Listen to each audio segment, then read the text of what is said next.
here at the Home Gardens, where I've convinced my wife to give us a little tour, which is a very big task because she usually doesn't like to show the gardens unless they're perfect, right? Yeah. After last year, I think things have changed, but no, I just don't like doing it mid-season or mid-renovation, you know, mid-rainstorms every weekend. And I mean, it's not really been a very cooperative season so far, but we are making progress. So, you know, I just would rather it be done and we can't get to it because the freaking rain is taking it out, and the deer ate my buds. Where were you on this? You didn't spray. They ate my big buds. They did? They did. I sprayed the other day. I was more missed the buds. I was more focused on the I figured if I missed it that the smell alone would kind of keep them away, but that's not true. You have to almost hit everything with it. I mean, you can't just mist. You have to spray the parts you don't want eaten. Yeah, but how is that possible with that little tiny pumper that you used to go around with? I told you. That's why I was like, it used to hurt my wrist. I would do it so much. But let's focus on the gardens because we do have some beautiful things in bloom. Some of it's laying down and sloppy, and there's nothing you can do about that after a rain. Once it dries off, and it will stand back up. But whoa, look out. There's a turtle. Oh, geez. Oh, speaking of turtles. Yeah, we had one actually that size, a snapping turtle. He kind of looked really similar to that in the garden, and we've never had that happen. I mean, not that we're aware of. Maybe it's happening for the last 2 years and we just don't know.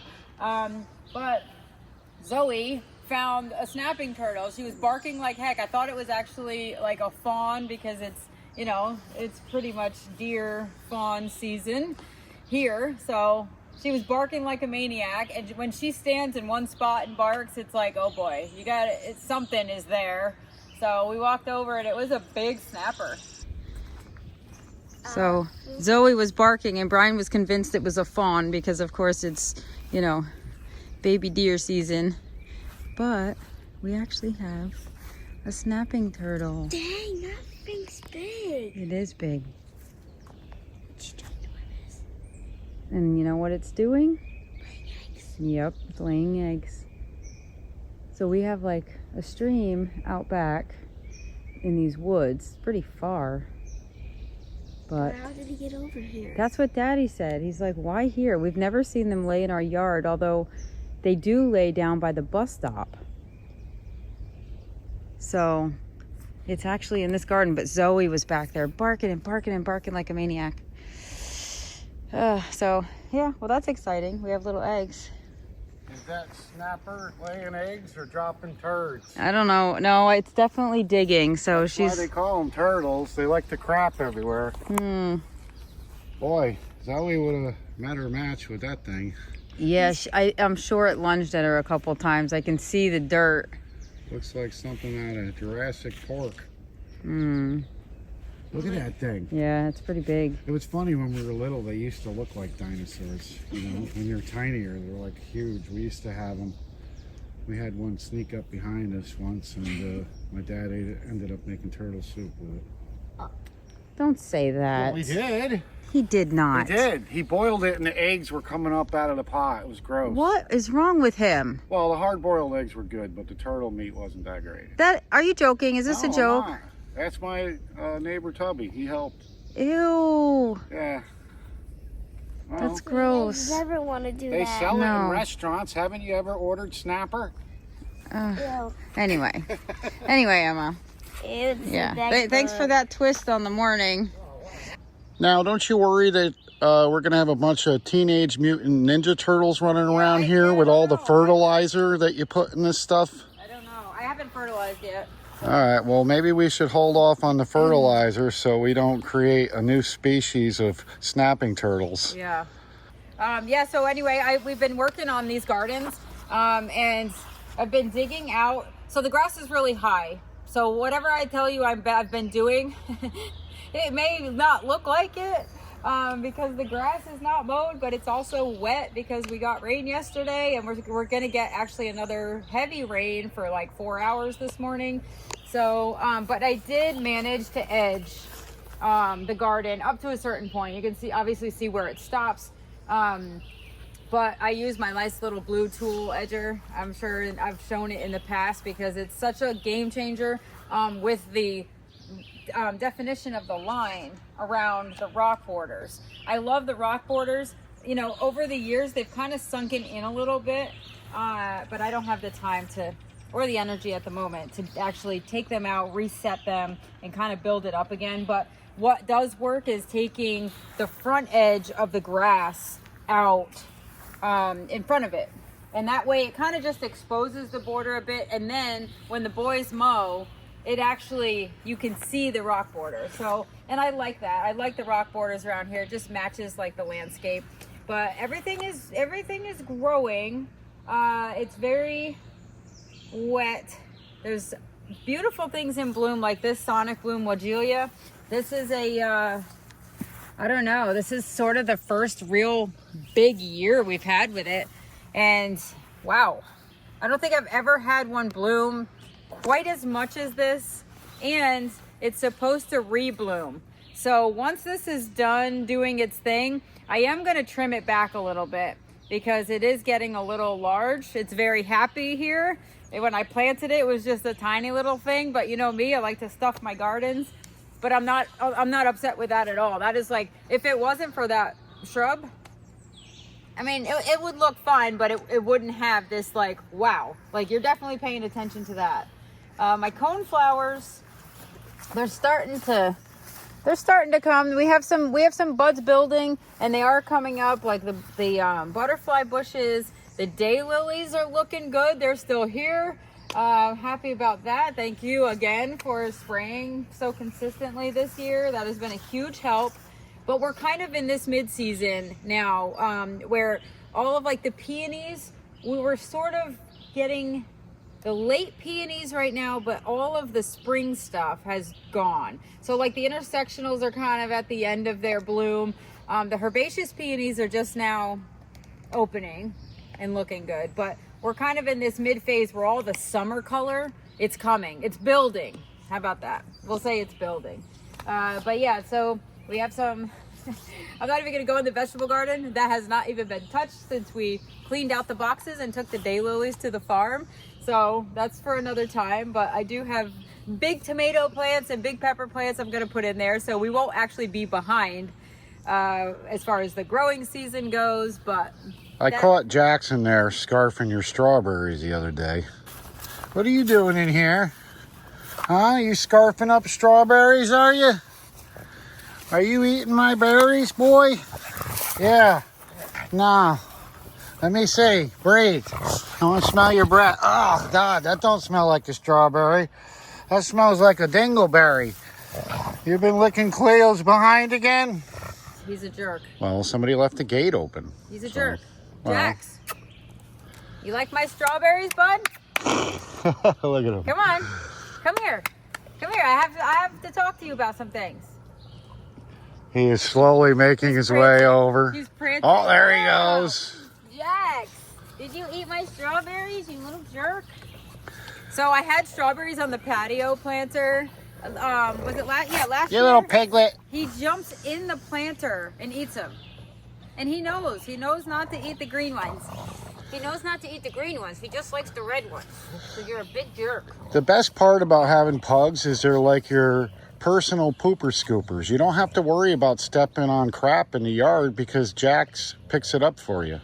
No, he deposits it on top of my plants. I can tell you, because when we did this, the amount of poop we pulled out of there was disgusting. Yeah, but he picks it up off the yard and then he deposits it in your garden. So he still doesn't think that dog crap is not good fertilizer. So beat it, bud. So this is like one of the holes that she made, and I'm afraid to dig there. I don't know if she was just thinking, oh, and then hit the soil and was like, yeah, that's crappy soil, and moved on, or if they actually did multiple egg laying deposits, but So do you think that that snapping turtle is laying eggs in our garden because we've had so much rain, and maybe there's a little pond over there in the woods now? Maybe that's where the snapping turtle well, lives. there's ponds, a stream. I'm sure the stream has been in, you know, normally it's not this wet. God, we haven't had a dry weekend since November. Yep. Like they came on the news and said it has not. We have had rain every weekend since November. And actually we had a dry week. Like from Monday through Thursday, it was dry. Like nice and hot though, 90. Ooh, we had 2 90-degree days. It was rough. I know. I don't think I've ever seen so many snapping turtles. No. And I want to make a statement. If you hit a snapping turtle with your car on the road, you suck driving. I just wanted to say that. Or you did it intentionally. It's ridiculous how somebody can be driving down the road and not see a huge snapping turtle there. Oh my Lord, have mercy. They should get immediately fined for that or lose their license. So I planted sweet peas because I was gonna do these at the farm and just didn't have a proper place to do it or a time to trellis them. So when I ripped out Lily Lane, I brought them home to put here on the fence, which is almost ready to fall down, but I think I'm gonna get one more season out of it. So are those the same peas that you planted for a crop in the high tunnel? No, these are sweet peas. These are not edible. These just smell good and they look good. And I've never grown them. So I've tried to grow them in the past and then I end up like growing them too early and then I can't put them out, or if I do, they don't look good. So these are not edible, you said? No, these are beautiful. These are sweet peas and they're just starting. I also did not pinch these. So when I do take the blooms off, wow, look how dark this one is. When I do take the blooms off, they should, I don't know how long they're gonna last now with the heat, but once our little heat wave was over, now we have sweet peas. So we should have a few of these coming through, but I've never grown sweet peas and they're blooming. So they're pretty. They're like, this is like the cotton candy mix. And I got the seeds from that farmhouse flower farm. She actually wrote a book on sweet peas and that's her like specialty. So yeah, but if they're so sweet, how come you can't eat? yeah, no, they smell sweet. They smell sweet. They look sweet. I'm not going in there though because I just prepped this and I'm not stepping in it. Are they related to Like, sweet peas? Another hole where the turtle? Yes. Like that's what I'm saying. I don't know if she actually just attempted. Well, watch where you step. We don't need scrambled Well, that's the eggs. thing, but I'm gonna I want to put my dahlias here, so I don't know. We'll see. But anyway, so obviously Lily Lane got a nice clean edge. Got mulched. Even though there's nothing planted yet, that's also just gonna help like keep the weeds under control for a bit. But I also did the same thing along the border here for the rocks. I mean, that was like the big thing, was to get the edging done and get mulch down. And then I'm gonna assess where I have holes in the garden because there are some. And also I did prune my huge viburnum because it was overtaking my daylilies. It was actually out to here, and you can probably tell it looks a little like slim here and then it's big. But I want the daylilies, I either have to pull them forward or manage the shrub. So that is done blooming though, right? oh yeah, Yeah. yeah, that was glorious. That was nice looking. That was glorious. What else? I mean, the euphorbias always look good. I definitely, last fall and spring now, I have actually been trying to get my dwarf bee balm to come back. I don't know what happened. I know what happened. I left leaves on top of, last year on top of them.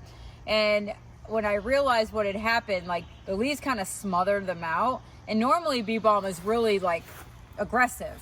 But unlike the bee balm we have behind the birdhouse, which it wouldn't matter if you had cinder blocks on top of, it's still gonna grow. This one is a little more finicky. So I have a patch of it over here that I'm trying to work up again because it's, you know, it's like making its way, like it's traveling backward. And it was because we had matted leaves all over. So I am trying to revive this and it looks like it's working because it didn't really look that good. I almost lost it last year. So it's starting to come back. I did cut back my catmint, so it looks a little disheveled right now, but it was so floppy and messy. Have a love-hate with that. I like the Walker's Low and the Cat's Pajamas one. It's just neater. But my favorite springtime flowers, obviously allium, which are still going strong in this garden. Like the spheres are so big. These are gladiator allium. Bees love them. And then this is, oh gosh, I don't want to missay it. It looks like it ran into the gladiator. It is. It's an allium, but it's like something. I don't know if it's Hungarian Bulgaricum or something like that. Sicilian garlic or something they call it as like a common name. It probably couldn't tell you what it is if it doesn't speak English, No. right? Yeah. Well, someone will tell me. But these are beautiful. They are so cute. They have little bells. This is a hummingbird magnet. Like when I tell you a hummingbird magnet, oh boy. Well, it's good because we don't have a hummingbird feeder this year, so No. they need something to eat. Actually, yeah, they're zooming around though. They've been finding some things. I have a hair that's bothering me. There we go. I almost bought one for you the other day, but it was I have one. expensive. I have one. Oh. I just need the nectar. The nectar was like 20 bucks. I know, it's crazy. You just might as well make your own. Yeah, I was going to just pour in my coffee creamer. Yeah. Sweet This enough. right here is one of my favorite. I mean, they're my favorite bulbs, and they're actually starting to multiply this year. So the problem with allium in general is, see this yellow foliage on the ground? Like, see, that's so messy. But you have to leave it in order for the bloom to come next year. So I'll be able to clean that up in a bit. But back there, see that mess? Yeah.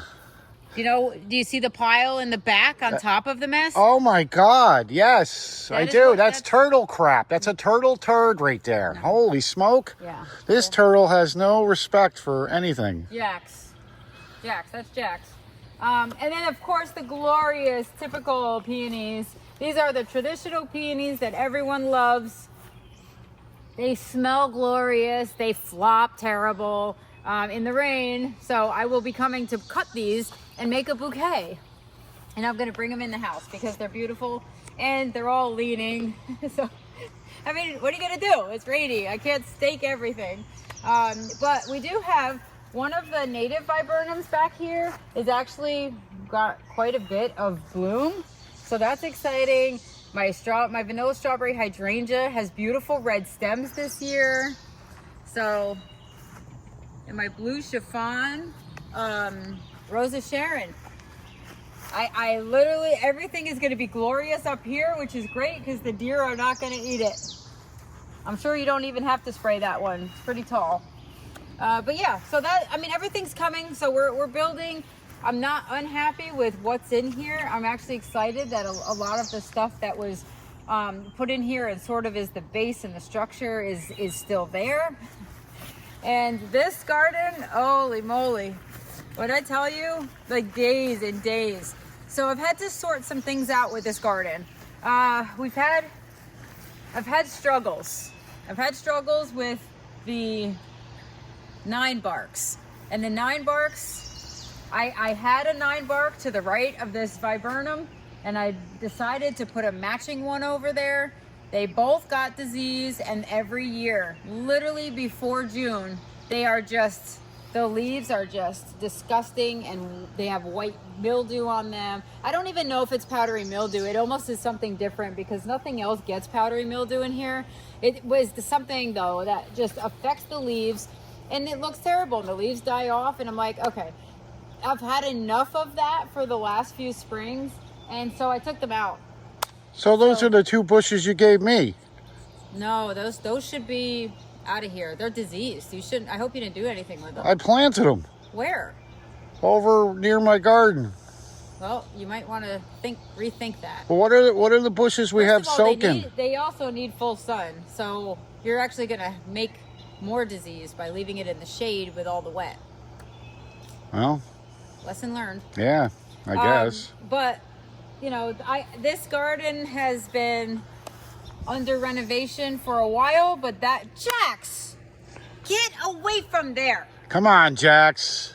Don't get caught on video. Don't get into bad habits. Yes. Just because it's raining a lot doesn't mean you can pee on stuff. Well, he likes to make an appearance in our garden videos. Well, anyway, so there's a lot of like soil and garbage here because I took out a ton.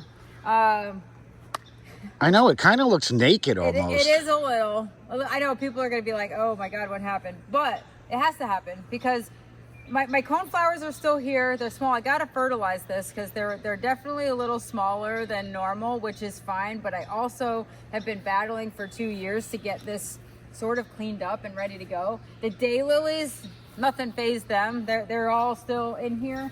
My ruby spiders, look, I mean, that's like the biggest clump. I take those out every year, and every year I get the same size clump. So, and then Festivus looks good. My seedling back there looks good. That is like actually starting to be the same like clumpy, mature size as ruby spider. But I did take a lot out. So with the two big gaps to the left and the right from the 9 barks, I'm still deciding what I want to do there. Primarily because of the sun and this now massive tree that every time I try to shape it, it grows taller. I'm trying to figure out what will actually work to the left and right of that. And what I may do, just because I can, is take some of the larger hostas, and those aren't really like exciting color, but I might take some of the larger hosta and plug them in underneath, so at least I have a low filler because I do need sunlight to come in from the back of the garden. So I think with just the overcrowding of the 9 barks and this big viburnum, I took them out, and I want that to open up because I really didn't want this to get that big, but you know me. This was planted a decade ago, so what are you going to do? Is there a hosta that can survive in like a partial sun garden? Yeah, right. Honestly, if they get enough moisture, some varieties like Some in Substance, that's the big limey ones. There's a lot of landscape hostas that will tolerate. Some people have them around their pool, which is in full sun. So there are hostas that will tolerate them, and there are lots of hostas that will just burn up and like shrivel, like the one in that corner garden. They're finicky. You have to know. I mean, I know that they get sun down by that retaining wall. Guacamole gets huge, and it's constantly like, it never looks bad. I've never seen burned leaves on it from sunshine, although that's planted in the proper sun exposure location. So bringing this under here, the thing is, it's going to get protection. It's also going to get late afternoon sun, so I will have to like manage it. But once the hostas are in, they're pretty good.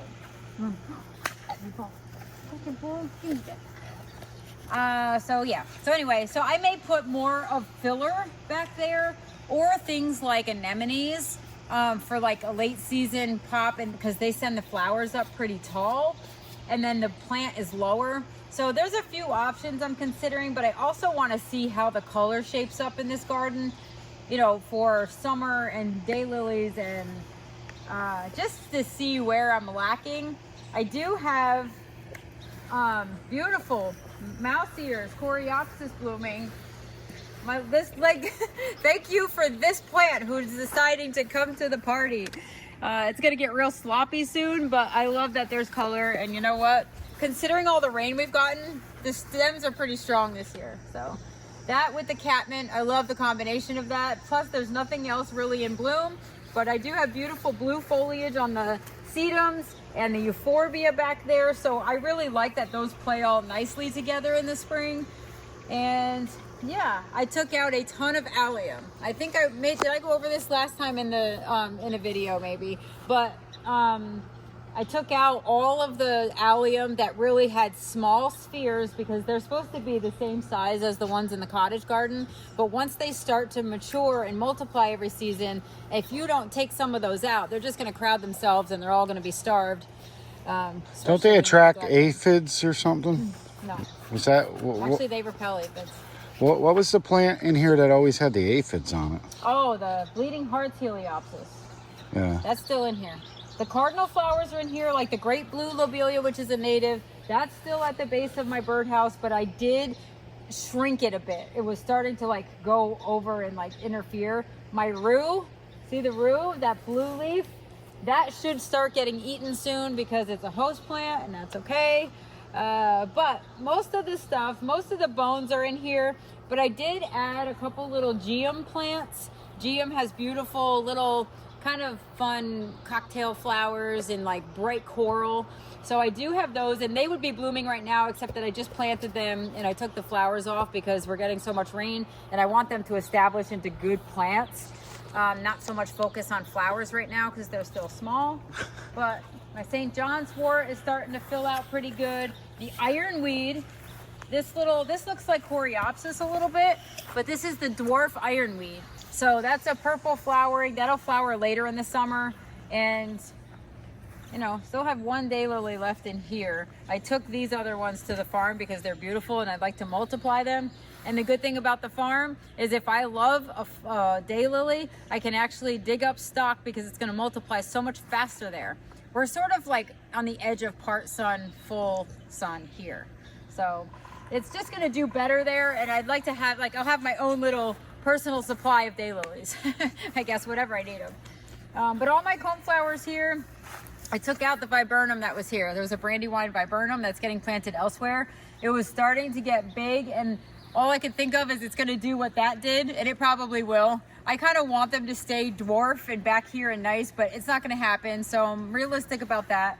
And I figured while I'm going through all these renovations and pulling out what should not be in here, or what was improperly planted, I'm just gonna start doing the major stuff. So these are coneflowers. These are starting to bloom. They're so small.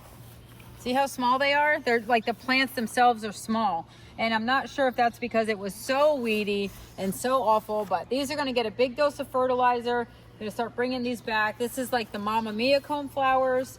Also some of the more just native ones. But see how small these guys are? They're so little. So I'm trying to keep the originals that were in here and sort of, you know, play around with the ones that are seeding themselves, because those are going to be all of the native ones. They're going to go back to the regular pink ones, which are fine, but I do want to keep some of the cultivated varieties in there. What else? And some of the coneflowers look great. Like they're starting to come up. I did move some, so some will be small this year. I still have beautiful peonies. My big Rudbeckia maxima coneflowers, they're going to be the really tall ones with the big brown cones and the yellow petals. These are finally looking like they're establishing, and probably because they now can be seen and they're not being, you know, engulfed in weeds. So that's just, there's a big empty space back here. These are the bleeding hearts heliopsis. These were also being super crowded. We had a big Joe Pye weed in here. I took it out. It's actually, there's a big clump of it back here I have to do something with. It's pretty happy because even though it's above ground, it's been raining so much it's not dying. But anyway, that was really starting to push in, and it was really tall there, which is the reason that I moved my bleeding hearts heliopsis back. It was all like, it was way too tall in the center there, and then nothing back here could be seen. So I started moving these taller ones back, and that will give me more room to play on the middle section of the garden. Most of the vantage point from this garden is from the front and from like here. So I don't want all the tall things in the center of the garden. So anyway, that's sort of the game plan for this. There's still a lot in here, but I mean, to us, it's like, wow, like things are just gonna be a little smaller while we revamp it and revive it and kind of get things back where they were. I hope that all of my Baja Burgundy coneflowers are in here, because I had a lot and I don't see a lot and they're smaller, and I love that pop of red. So I don't know how this is going to shape up, but it's on its way to being revived. And you know, it also gives me a little bit of room to play back there with some new plants. And even though this looks a little sparse, when this fills in and they do get back to their mature size, and maybe that will happen this year, it's gonna be full. It's gonna be full. So that's the update on the sun garden. She's a work in progress. It's happening. Yeah. So anyway, this is a hedge that I always prune in very early spring, before they even leaf out. and I didn't do it this year, and it looks absolutely unruly already.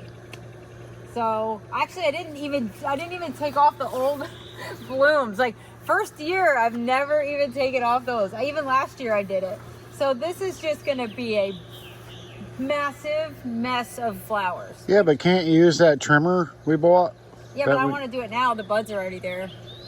I'll lose the bud. I'd rather see it bloom messy than So not bloom. you're gonna just let it bloom and then what? Trim it after it's done, or? No, next spring. Next spring. Yeah, you do these in the spring. I mean, I could prune it after it blooms, but the thing is, this blooms and then it turns color and then it fades to like pink in the fall. I wouldn't take all that off because that's going to be some color. So I'm letting it do its thing, but it's super wide, and I usually have a nice kind of manicured row, and it's like somewhat ruly, and it's literally coming over to the edge. Like it's actually over the edge of my sun garden. So, I like your little toy tools down underneath it. oh yeah, that was a girl that was helping us here. Her kids were, you know, it was like a big playland for them. So the corner garden, you know, needs some work. It actually got some work and it still needs some work. This is just one. We actually took out some of our Solomon seal. This was really crowding the high noon, but this was glorious. Oh, it's in all its glory. Look at that baby. Beautiful. They're all open. They're like, yep. Little daylight, no rain, I'm on it. This bloomed great. Last year it didn't bloom. It got hit. It was like terrible. It was like one little trunk. And now it's like, it had amazing blooms, like 12 blooms on it. So I'm thrilled about that. That just finished up and I have to actually deadhead off the little pods. So, but everything in here looks great. It's just my hillside splash.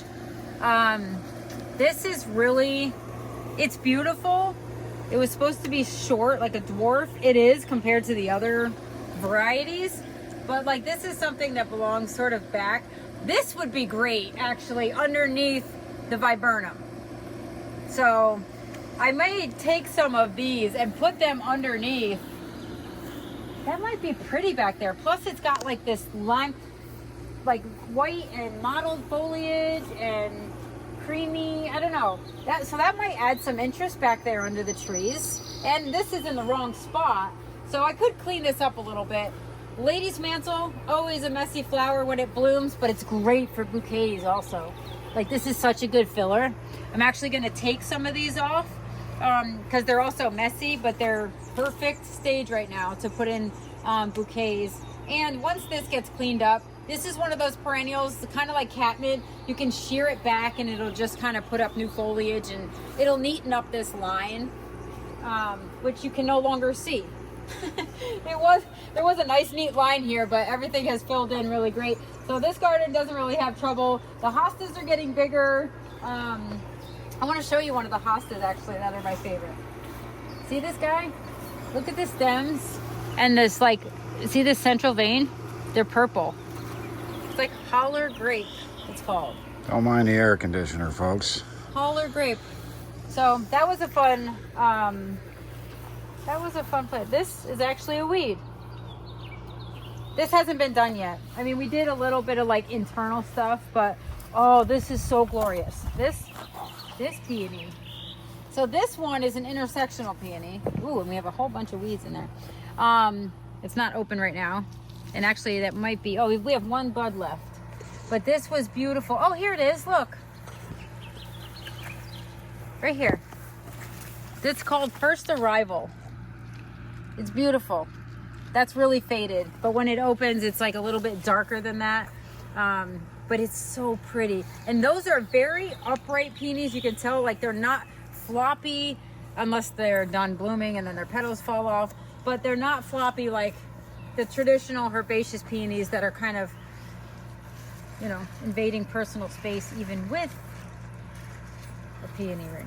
But so pretty, right? I mean, They're more like a younger peony, not the old floppy droopy one. yeah, they have a little stature and no sagging going on. But yeah, the peonies are good. This garden actually is very well stocked. It hasn't been edged. So I have to actually shape it. I have to clean out the edge so you can see this pretty rock border. And once that happens, this whole garden will look amazing. It never underestimate taking that edge and shaping your garden and exposing any rocks you have. I'm telling you, it will clean that up amazing. But anyway, so everything is like, we're making progress. We're making good progress. We also have a farm tour coming up, so we've been really busy at the farm, getting the rows in and planting and maintenance. We've made major progress there. Like, even for me, I'm like, wow, we're actually getting a lot done. It's starting to rain. But anyway, so that's the update on sort of the more colorful gardens. We're getting there. I also may fill some annuals in for the season if I don't get complete renovations done or I don't decide what I want in that garden. I also kind of want to see how it fills in for the season. Like, I may think that everything is so small and awful, and now that it's been sort of cleaned out and everything's gotten space and now it has sun, it might do what it's supposed to do. So we'll see what happens. I do have some fabulous coneflower varieties that I just got in at the farm. I'm trialing probably 9 or 10 different coneflower varieties. I'm also going to have them for sale at the farm. So you guys will be able to have what I have. If they do well, I will like get more and I will continue to have those in stock. But I am going to add a few beautiful varieties that I haven't seen before, and other ones that are supposed to be great, like tall stalks for cut flowers, and other dwarfs that are very neat in habit. So I am going to plug a few of those in here just to see what they look like. So I will keep you posted on those.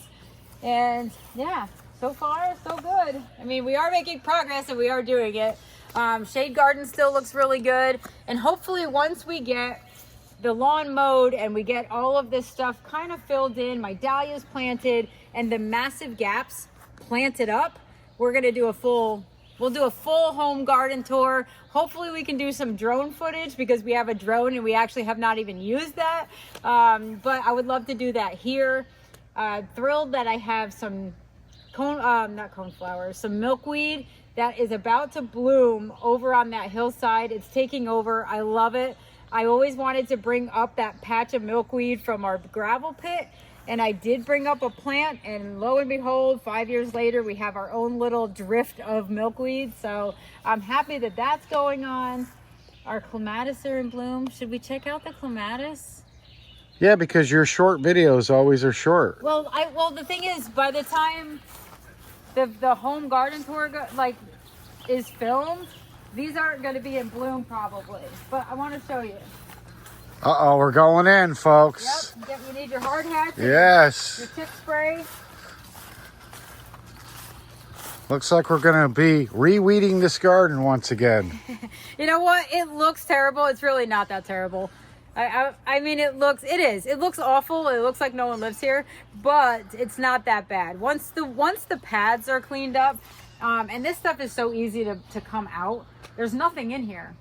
Literally nothing. Just needs a little makeover. Needs a little love. That's all right. Yeah. But anyway, actually, this looks a little less fabulous than it did prior to the heat. But this was beautiful. This, like, I never cut this back. It just kind of wraps around.